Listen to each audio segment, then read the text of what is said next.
দুপুরবেলা ছিল, আর পিঙ্কু আর চিট্টি দুজনে কালী পাহাড়িতে ঘুরতে গিয়েছিল।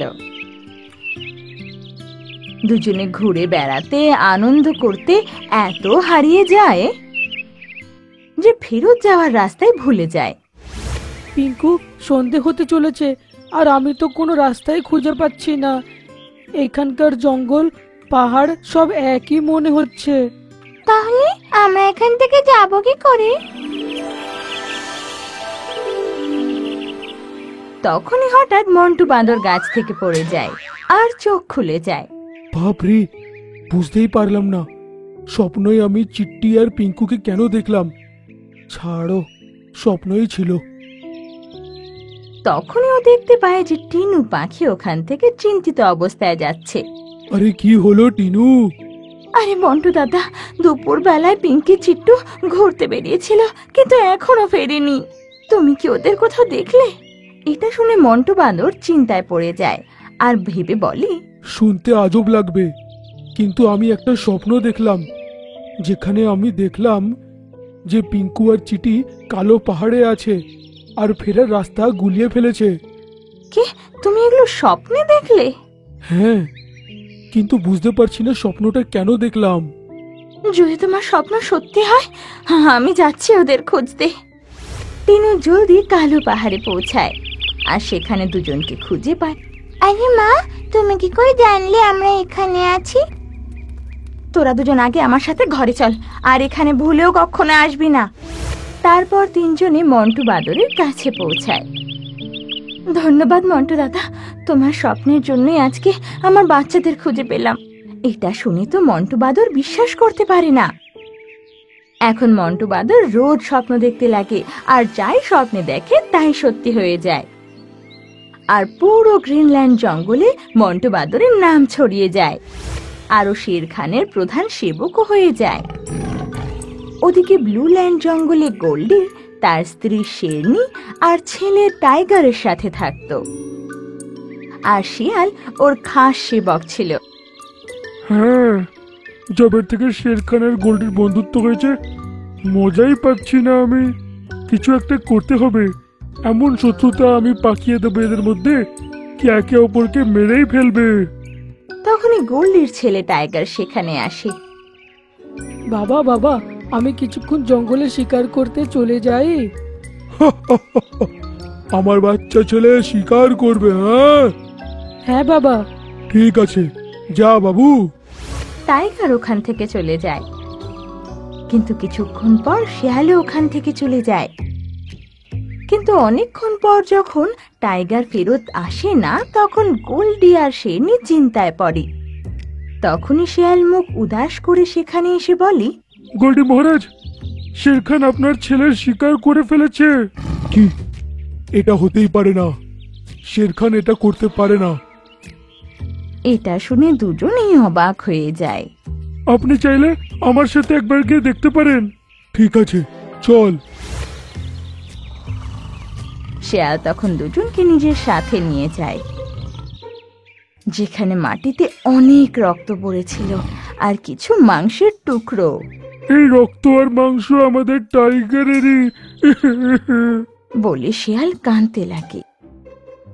এটা শুনে গোল্ডি আর শেরনির চোখেও জল চলে আসে। আমরা এখন শের খানকে জ্যান্ত ছাড়বো না। যা, ওকে বলে দে আমরা দুজনে ওইখানে আসছি, আর আমরা র্যাঞ্চো গন্ডারকে নিয়ে আসছি। এটা শুনে শিয়াল শের খানের কাছে যায় আর বলে, গোল্ডি মহারাজের বাঘিনী আপনার উপরে আক্রমণ করবে। যদি আপনি পরাজয় স্বীকার করে নেন তাহলে তারা আপনাকে প্রাণটা ছেড়ে দেবে। এটা শুনে শের খানের খুব রাগ হয়। শের খান আক্রমণকে ভয় পায় না, আসতে দে। কিছুক্ষণের মধ্যেই সব পশু পাখি সেখানে জমা হয়ে যায়। সামনে থেকে গোল্ডি, শেরনি আর ওদের সাথে র্যাঞ্চো গন্ডারও দৌড়ে আসছিল। গন্ডার কিছু পশুকে ধাক্কা মারে,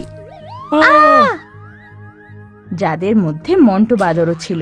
মন্টু বাঁদর ধাক্কা খেয়ে অজ্ঞান হয়ে যায়। তারপর শের খানের দিকে গোল্ডি আর শেরনি দৌড়ে আসে, আর ওদের মধ্যে লড়াই হতে লাগে।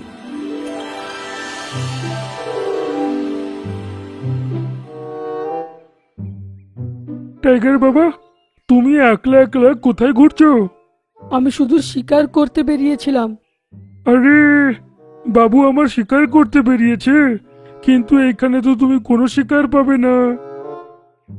তাহলে তুমি বলে দাও কোথায় আমি পেতে পারি। আমি তোমাকে পুকুর পাড়ে নিয়ে যাব, ওখানে তুমি পছন্দের শিকার পেয়ে যাবে।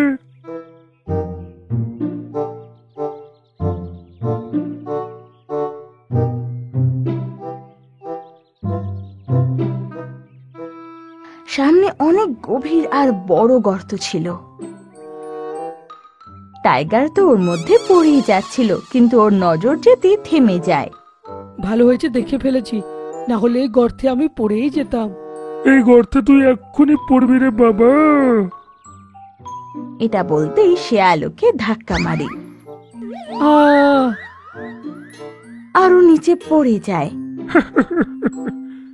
এখন গোল্ডি আর শের খানের মধ্যে হবে লড়াই। এই স্বপ্নটা দেখতেই মন্টু বাঁদরের চোখ খুলে যায় আর দেখে যে এখনো গোল্ডি আর শেরনি শের খানের সাথে লড়াই করছে। থামো গোল্ডি, তোমার ছেলে টাইগার বেঁচে আছে। এটা শুনে দুজনেই থেমে যায় আর শের খান ওর দিকে তাকায়। এ কি বলছো তুমি? হ্যাঁ, আমি এক্ষুনি স্বপ্ন দেখলাম, আর আমার স্বপ্ন মিথ্যে হয় না। শিয়াল তোমাদের ভেতরে লড়াই করানোর জন্য তোমার ছেলেকে গর্তে ফেলে দিয়েছে, আর তোমাকে অন্য কোনো জানোয়ারের সব দেখিয়ে এটা বলে দিল যে শের খান টাইগারকে মেরে ফেলেছে।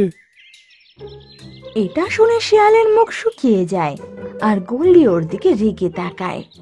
আর তারপর মন্টুকে বলে, মন্টু বাদর, তুমি যদি ওই গর্তের ব্যাপারে কিছু জানো এক্ষুনি নিয়ে চলো, তবে জানতে পারবো আসল সত্যি কি।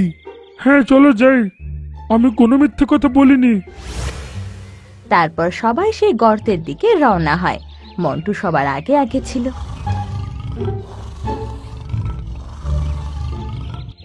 গর্তটা যত এগিয়ে আসছিল শিয়ালের মুখ ততই শুকোচ্ছিল, কিন্তু এখন তো আর পালাতে পারে না।